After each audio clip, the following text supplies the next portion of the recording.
Hello students, welcome to Learner's Planet, Theory Session 6 of Periodic Classification of Elements. In our previous session, we discussed about the trends in atomic size, about the valency, the number of valence electrons across the period. That is, as we move from left to right in a period. Now, in this session, students, we will be discussing about the chemical reactivity of elements while moving from left to right in a period. Now let's start our discussion. This is reactivity of elements as one moves from left to right in a period. Now you must be knowing what a period is in a periodic table. What happens? The reactivity of elements gradually decrease up to the fourth group and then starts increasing. The last element in the period is chemically inactive, that is a noble gas. Now students, if I am saying that the reactivity is decreasing up to the fourth group, so could you guess what are the elements? Say if I talk of second period, could you guess what are the elements of second period? Let's start writing the elements of second period. Say they are lithium, beryllium, boron, carbon, nitrogen, oxygen, then is what? Fluorine and neon. So what is it saying here? The reactivity of elements gradually decrease up to fourth group. So what is the element in the fourth group, students? The element in the fourth group is carbon. So what is happening? The reactivity is decreasing up to carbon. And then it is increasing. So if I am talking of this, up till fluorine, the reactivity is increasing. So this is decreasing and this is increasing. Now why? Because, see, if I am writing the atomic numbers, what is the atomic number of lithium? It's 3. Beryllium is 4. Boron 5, carbon 6, nitrogen 7, oxygen 8, fluorine 9 and neon 10. So the number of electrons in the outermost orbit would be 1 in lithium, 2 in beryllium, 3 in boron and 4 in carbon. Then again 5 in nitrogen, 6 in oxygen, 7 in fluorine and 8 in neon. Now you would guess what it is saying. Say, till there are 3 electrons, it is easy to lose them. But once there is 4 electrons, is it easy to lose them? No. Or is it easy to gain 4 electrons? No. In both the cases, students, lots of energy is required. But after that, if I talk of nitrogen, how many electrons are there? 5. How many electrons it requires to complete the octet? 3. So what it can do is, it can easily accept 3 electrons. If I talk of oxygen, it can more easily accept 2 electrons. And if I talk of fluorine, it can accept very quickly. So what is happening? Till the fourth group, the reactivity is decreasing. And after fourth group, the reactivity is increasing. And for neon, it is 0. Neon is least reactive. So why neon is least reactive? Because there are how many electrons in its outermost shell? 8. And its octet is complete. So it doesn't require any electron. Now let's take up the next thing here. This is again the table showing chemical reactivity of third period. In the third period, we have elements like sodium, magnesium, aluminium, silicon, phosphorus, sulfur, chlorine and argon. As I have told you, how many valence electrons are there, students? In sodium it is 1, in magnesium it is 2, aluminium 3, silicon 4, phosphorus 5, sulfur 6, chlorine 7 and argon 8. So what can we conclude from here? So the sodium is very reactive, silicon is least reactive and chlorine is again very reactive and your argon is an inert gas. So what is happening here? The reactivity is decreasing till 4th group and after that it is increasing till the 7th group. I hope you have understood the chemical reactivities. So students, it altogether depends on the number of valence electrons. Now we have got another property here, nature of oxides of the elements and chemical bonding between oxygen and the element. Now as one moves, it is, I can write the chemical or the type of bond present between them. So it will be an type of bond between them. Now what is it saying? As one moves from left to right in a period, the basic nature of the oxides gradually decreases. Now what do you mean? Basic nature of oxides. What is the base? Say if I talk of beryllium oxide, magnesium oxide, I'm talking this of a group. I'll start with sodium oxide, magnesium oxide, and what all will be the oxide, students? If we come this side, there will be what? Boron oxide, there would be carbon dioxide, there would be phosphorus pentoxide or nitrogen oxides. We have got series of nitrogen oxides like N2O, like NO2, like NO3. So this is nitrogen oxide. Now what is the trend saying? That this is what? This is basic. That is, it dissolves in H2O and gives a base. MgO is again basic. It dissolves in H2O and forms what? MgOH whole twice. Now your boron oxide, students, is amphoteric in nature. So this is amphoteric. Amphoteric means, what do you mean by amphoteric? That is, it forms salt and water with both acids and bases. Carbon dioxide is what? Acidic. Even your nitrogen dioxide is acidic. So, what is happening to the acidic nature if we move from left to right in a period? It is increasing. And what is happening to the basic nature? It is decreasing. So this is how the trend goes on. Let's see how it goes. The first member of a period forms highly basic oxide and the last member, excluding noble gas, form highly acidic oxide.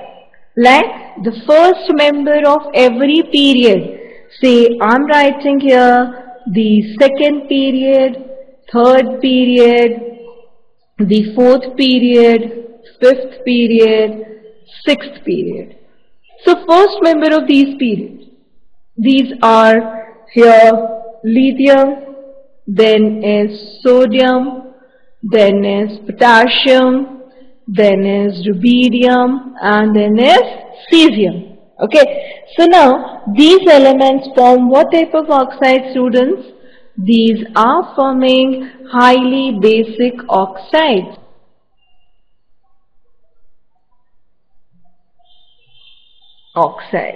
And the last ones, that is the seventh group. What are the elements? These are fluorine, chlorine, bromine, iodine and acetine. These are forming what? These are forming highly acidic oxides. Highly acidic. Now what about the type of bond present between them? The chemical bond between the element and oxygen changes from electrovalent to covalent as one moves from left to right in a period. Here, if I am talking about Na2O, what type of bond would be there? There would be an electrovalent bond. And here, as one moves, say I am talking about nitrogen family. So, nitrogen, phosphorus, arsenic, antimony and bismuth. Now, they will be forming what type of bond? Covalent bonds. That is, the bond between NO2 is a covalent bond. And the bond between SO2 will be also a covalent bond. Now let's see how this comes. Say, it's the same example here. Sodium forms sodium oxide, which is strongly basic in nature. Magnesium forms magnesium oxide, which is also basic. But your aluminium, which period elements are they? These are third period elements. Now, aluminium forms Al2O3, which is amphoteric in nature. Silicon forms SiO2, which is slightly acidic in nature. Phosphorus forms phosphorus pentoxide, which is acidic in nature. Sulfur forms SO2, SO3, that is acidic in nature. Likewise, chlorine is forming Cl2O7, that is strongly acidic in nature. Your ClO4 minus, it forms perchloric acid, HClO4, which is a very strong acid. Now this chemical bonding, electrovalent, then electrovalent bond, aluminum oxide, it is a electrovalent bond, then comes your covalent bonds. Aluminum oxide forms a covalent bond. It is not, it is an electrovalent bond. Fine. Now this boron oxide, which I told you here, the first member, this boron oxide, this is acidic in nature. It is not amphoteric. Aluminum oxide is amphoteric, but your boron oxide is acidic in nature. But the acidic character is mild, it's not amphoteric. So it is acidic in nature. Now moving to our page. So this is electrovalent and the covalent bonds. Now moving to the next page. Here we have got some anomalous properties of second period elements. Now you know students, there are elements, we say in a group, the elements behave in a similar manner. But the elements of the second period like lithium, beryllium, boron, carbon, nitrogen, oxygen, fluorine and neon. These are what? These are the second period elements. Now their chemical properties are different from the other elements of the group because of their small size. So in a group, if I talk about, say if I am talking about the first group elements, that is lithium, sodium, potassium, rubidium, cesium and strontium. Now what happens? What happens to the size if I am moving down the group? So if I am moving down the group, students, what happens that the size increases. Now as the size is increasing, which is having the least size here? Lithium. So this is having what? This is having the least size. Likewise, if I am talking of the second group, beryllium, magnesium, calcium, strontium, barium and radium. Now which is having the least size here? Here the least size will be of, from top to bottom what is happening? The size is increasing. I'll tell you the reason of this in our next session, or that is the 7th session. Here the least size is of beryllium. So this is the least size. So because the second group, second period elements have got the least size, their properties also vary. Now let's see how. Say the example of lithium. Unlike alkali metals, lithium is less reactive among all. What are the elements of this group? I wrote it just now. These are lithium, sodium, potassium, rubidium, cesium and francium.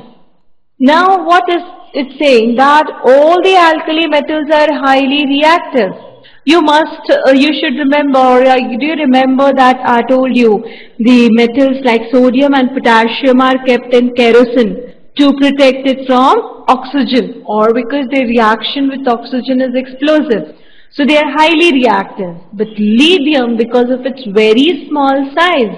Now how does size matter?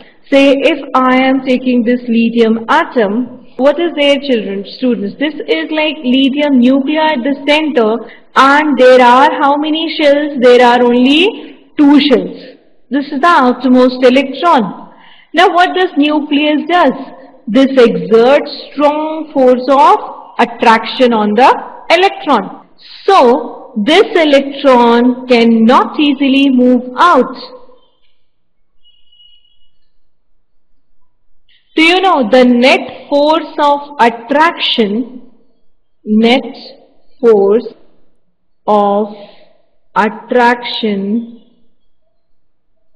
of nucleus on valence electron is called effective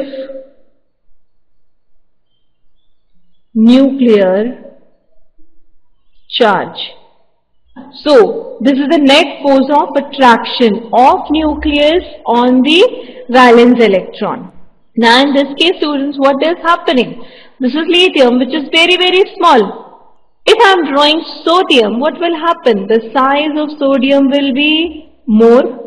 So this is your sodium, and how many shells are there in sodium? There are 3 shells in sodium. The distance of nucleus to the outermost shell is what? Is more than in lithium. There is an electron here. What about the effective nuclear charge? This would be less as compared to lithium. So this electron can easily move out. That is why your lithium is what? Is less reactive than sodium. Now lithium, it is not affected by air, whereas, do you remember, sodium, as soon as it is exposed to air, it catches fire, forming sodium oxide. Lithium oxide is less basic and less soluble in water than other oxides of elements of this group. So this is less basic than other oxide. LiOH, that is lithium hydroxide, is a weaker base than other alkali hydroxides. Why it is a weaker base? Why a substance is a base? Say if I am writing here NaOH or KOH, or LiOH. All of these are forming what type of bonds? Ionic bonds. Now, the basic tendency or the strength of a base depends on how fast this hydroxyl ion is released. So, which is the smallest in size? Lithium. So, bond strength will be highest in which hydroxide? As lithium is very small in size, so LiOH bond would be strongest as compared to NaOH bond or as compared to KOH bond. So this hydroxide cannot be released out easily. Lithium hydroxide is a weak base as compared to sodium hydroxide, and potassium hydroxide will be still stronger. Rubidium hydroxide would be still stronger. Cesium hydroxide would be the strongest. But we are not using cesium hydroxide. We are always using sodium hydroxide or potassium hydroxide. So this is the reason, students. So this is how lithium is anomalous. Then let's see the other second period element, that is beryllium. Beryllium, what all other elements in its group? The elements are beryllium, magnesium, calcium, strontium, barium and radium. Radium is radioactive, so actually it is not studied. Its property is not studied. Now beryllium is what? Beryllium is the lightest alkaline earth metal. Why? Because of its small size. Beryllium oxide is amphoteric, whereas oxides of other elements of this group are basic in nature. I told you, what do you mean by amphoteric oxide? That is, it reacts with a base and forms salt and water. The salt is NaBeO2, sodium berylate.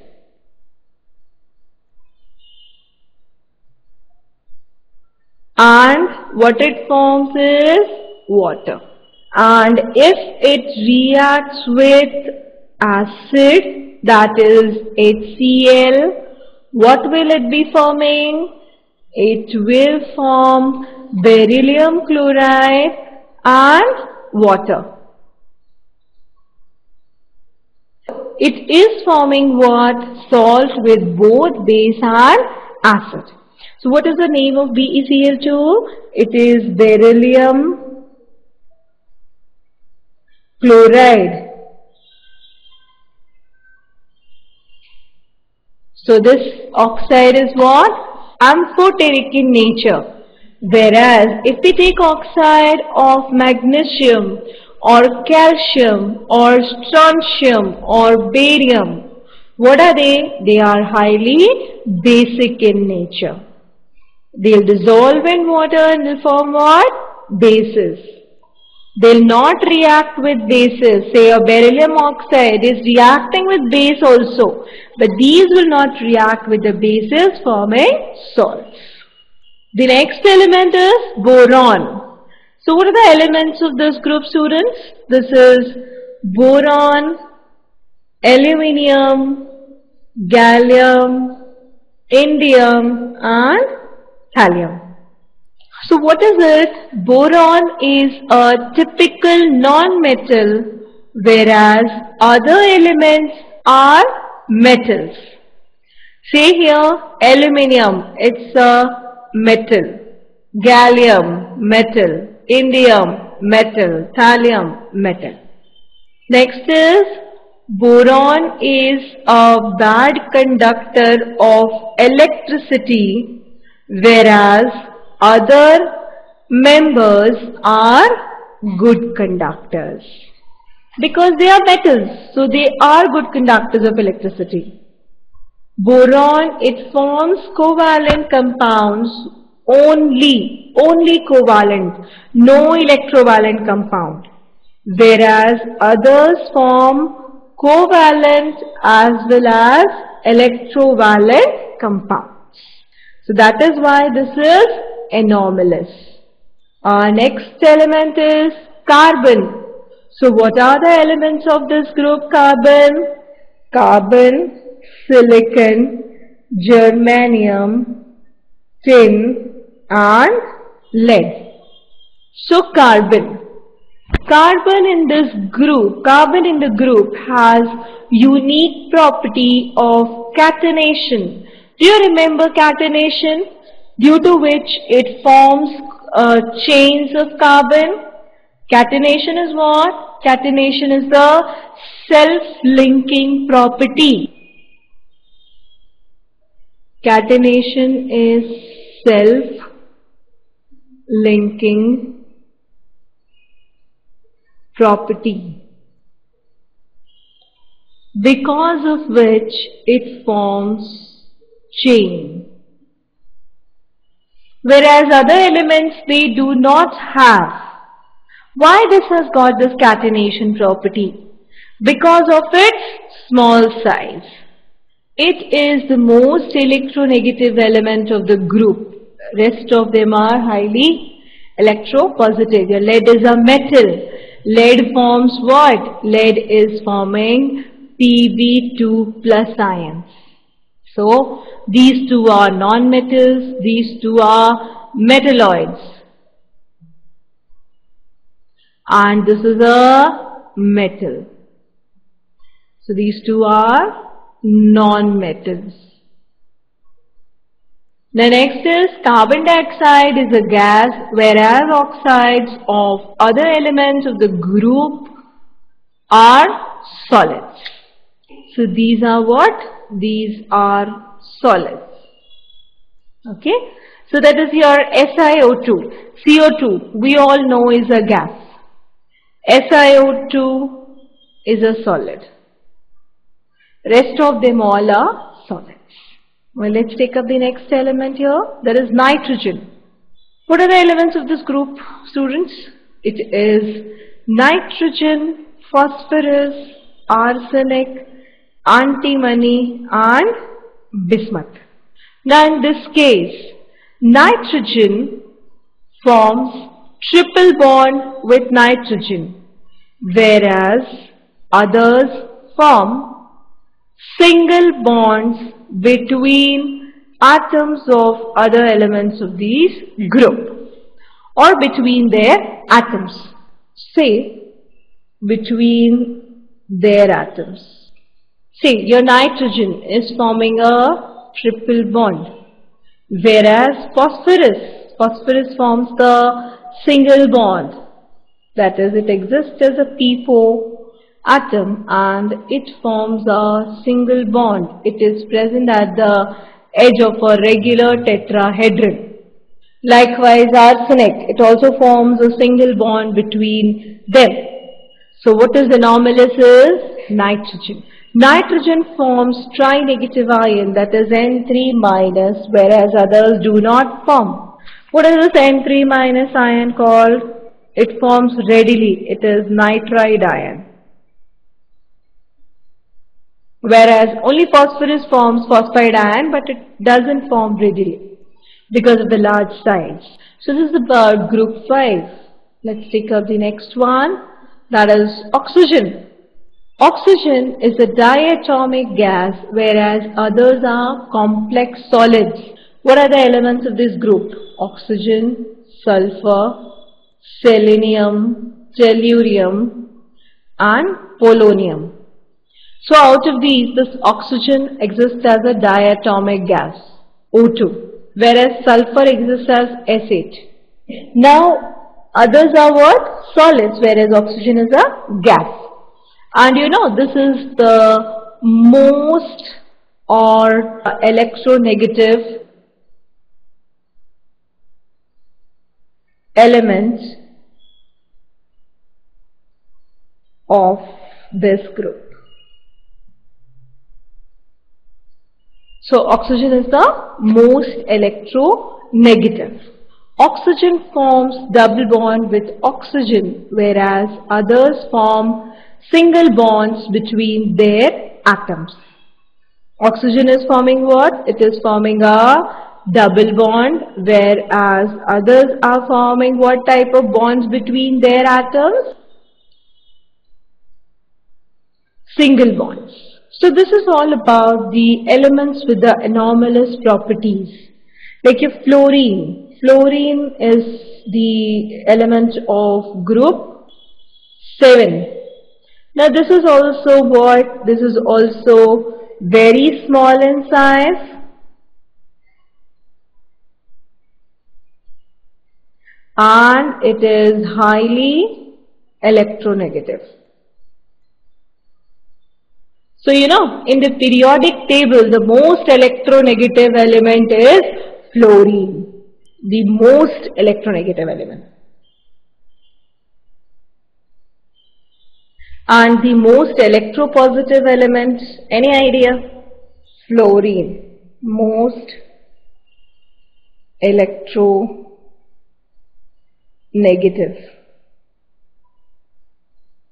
The most electropositive element, it is cesium. Remember that. Cesium is the most electropositive element of the periodic table. So now this concludes our lecture. We will be meeting in our next lecture for discussing the trends along the group. So thank you, students.